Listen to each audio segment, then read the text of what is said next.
আওয়ামী লীগকে বাদ দিয়ে নির্বাচন করলে তা গ্রহণযোগ্য হবে না বলে মনে করেন জাতীয় পার্টির চেয়ারম্যান জি.এম. কাদের। তিনি বলেছেন, আওয়ামী লীগ যখন জামায়াতে ইসলামীকে রাজনীতিতে নিষিদ্ধ ঘোষণা করেছে, আমি তার প্রতিবাদ করেছি। একইভাবে এখন বলছি, আওয়ামী লীগকে বাদ দিয়ে নির্বাচন করলে তা গ্রহণযোগ্য হবে না।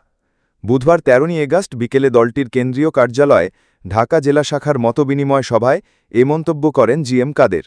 মঙ্গলবার জাতীয় পার্টি চেয়ারম্যানের রাজনৈতিক কার্যক্রমে নিষেধাজ্ঞা চেয়ে করা মামলা প্রত্যাহারের পর বুধবার দলীয় কর্মসূচিতে অংশ নেন তিনি। জাতীয় পার্টি চেয়ারম্যান বলেন, আমার এবং আমাদের নেতাকর্মীদের বিরুদ্ধে অনেকগুলো মিথ্যে হত্যা মামলা দেওয়া হয়েছে। মিথ্যে মামলায় যাদের গ্রেপ্তার করা হয়েছে তাদের জামিন দেওয়া হচ্ছে না।